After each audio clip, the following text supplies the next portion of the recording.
Hello বন্ধুরা, আজকে আমি ইলিশ মাছের বিরিয়ানি রেসিপি করছি। আপনারা দেখুন কত সুন্দর হয়েছে ইলিশ মাছের বিরিয়ানি।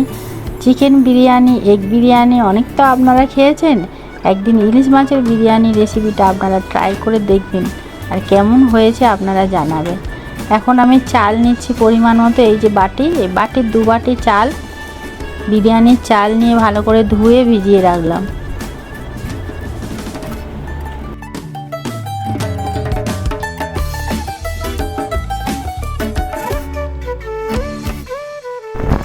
চাল ধুয়ে নেওয়ার পরে আমি একটা পেঁয়াজ স্লাইস করে কেটে নিয়েছি, এর সঙ্গে কয়েকটা আদার টুকরো আর একটা গোটা রসুনের কোয়া ছাড়িয়ে নিয়েছি। তার সঙ্গে আমি কিছুটা জল দিলাম, দিয়ে এটা পেস্ট করে নিচ্ছি। পেস্ট করার পরে এখন আমি এই গরম দুধ নিয়েছি, গরম দুধে কয়েকটা কেশর ভিজিয়ে রাখছি। এতে এই ছোট্ট চামচের 1 চামচ কেওড়া জল, 1 চামচ গোলাপ জল, 1 ফোঁটা মিঠা আতর দিলাম।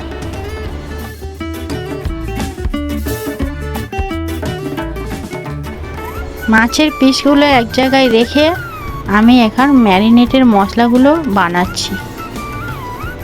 দই নিলাম পরিমাণ মতো, যে মশলা পেস্ট করে রেখেছিলাম এর থেকে 2 চামচ মশলা নিলাম। এরপরে গোলমরিচের গুঁড়ো, তারপরে লঙ্কা গুঁড়ো, নুন, এখানে আমি হলুদ গুঁড়ো দেব না, আর প্রয়োজন মতো কাঁচা সর্ষের তেল দিলাম। এইবারে মশলাটা ভালো করে আমি ফেটে রেখে দিলাম। এতে ইলিশ মাছগুলো দিয়ে আমি ম্যারিনেট করে রেখে দেবো 15 মিনিটের জন্য। মশলায় সামান্য চিনি দিয়ে দিলাম, এতে স্বাদটা যাতে ব্যালেন্স থাকে।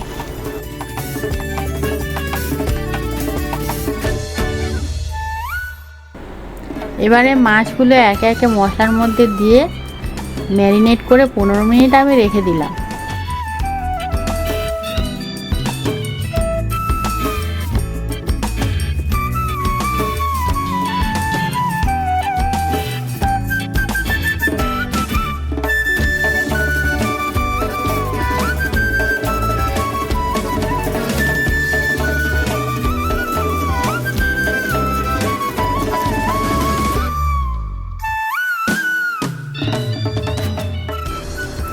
মাছগুলো মাখানোর পরে আমি আবার গরম মশলা দিয়ে আবার একটু মাখিয়ে দিলাম।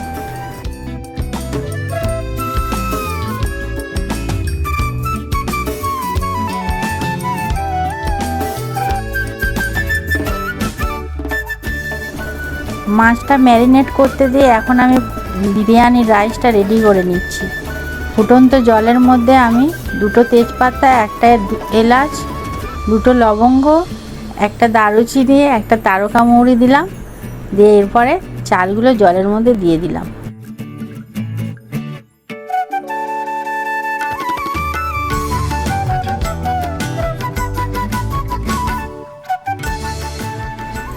এবার ভাত ফুটতে শুরু করেছে, এর মধ্যে আমি নুন দিয়ে দিলাম। নুনটা ভাতের মধ্যে গিয়ে ভালো টেস্ট চলে আসবে।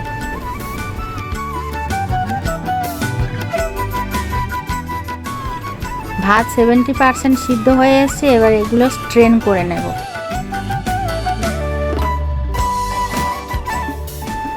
এবার বেরেস্তা বানানোর জন্য আমি গরম তেলের মধ্যে পেঁয়াজ কুচি দিয়ে বেরেস্তাগুলো ভেজে নেব। বেরেস্তা ভাজা হয়ে গেছে, বেরেস্তাগুলো তেল থেকে ছেঁকে আমি তুলে নিলাম। এই সময় হিটটা আমি লো করে নিলাম, কারণ তেলটা পুড়ে যাওয়ার চান্স থাকে। এরপরে এই অল্প তেলেই আমি রান্না করব, কারণ আগে আমি ম্যারিনেশনের সময় অনেকটাই তেল দিয়ে রেখেছি। এরপরে কাঁচা লঙ্কাগুলো খানিকটা ভেজে নিয়ে এইবার মাছগুলো মশলার থেকে আলাদা করে আমি হালকা তেলে অল্প অল্প করে ভাজবো।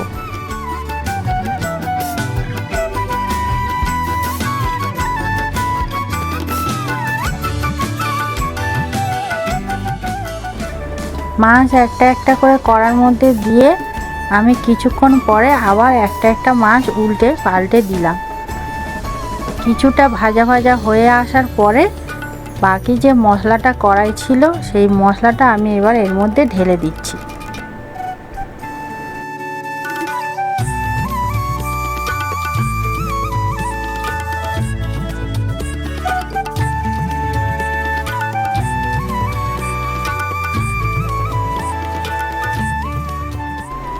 এটাকে ঢাকা দিয়ে 5 মিনিট আমি মাছটা সিদ্ধ হতে দিচ্ছি।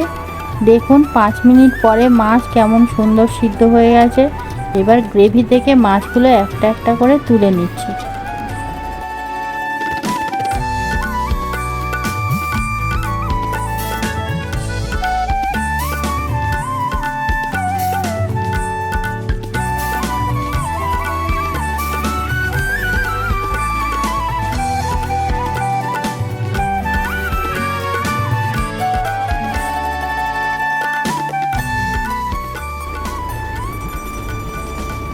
এবারে আমি হিট খানিকটা কমিয়ে নিলাম যাতে গ্রেভিটা নিচে থেকে লেগে না যায়। তারপরে গ্রেভির ওপরে আমি ভাতগুলো হালকা হাতে ছড়িয়ে দিচ্ছি। যতটা রাইস করেছি এর হাফ রাইস এর ওপরে ছড়িয়ে দেব। তারপরে আমি মাছের দাগাগুলো এর ওপরে একটা একটা করে বসিয়ে দিচ্ছি।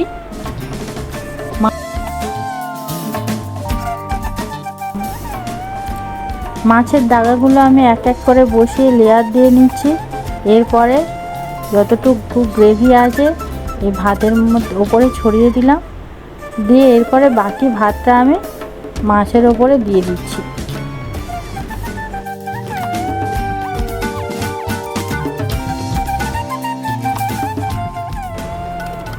লেয়ারের ওপরে হালকা বেরেস্তা ছড়িয়ে দিয়ে বাকি ভাতটুকু এর ওপর দিয়ে দিচ্ছি।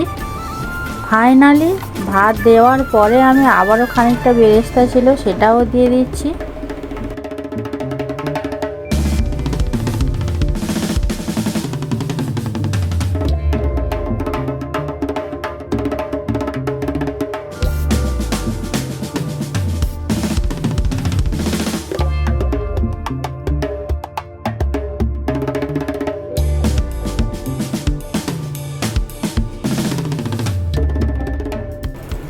এর ওপরে ঘি ছড়িয়ে দিচ্ছি।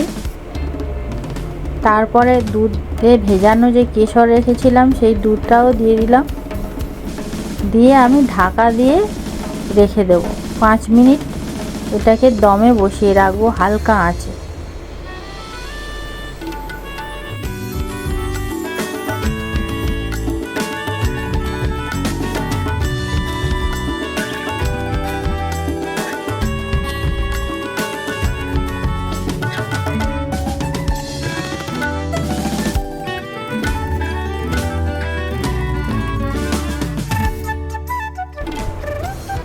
দেখুন বন্ধুরা কত সুন্দর বিরিয়ানি হয়েছে, আর কালারটাও কত সুন্দর এসছে।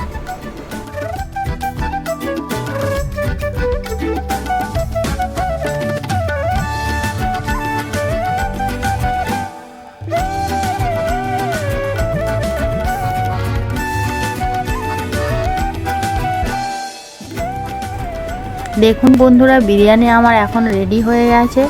আমি এটা পরিবেশন করে দেখাবো কত ঝুরঝুরে হয়েছে। আপনারা এগুলো ট্রাই করবেন, কমেন্ট, শেয়ার এবং সাবস্ক্রাইব করবেন, আমার পাশে থাকবেন।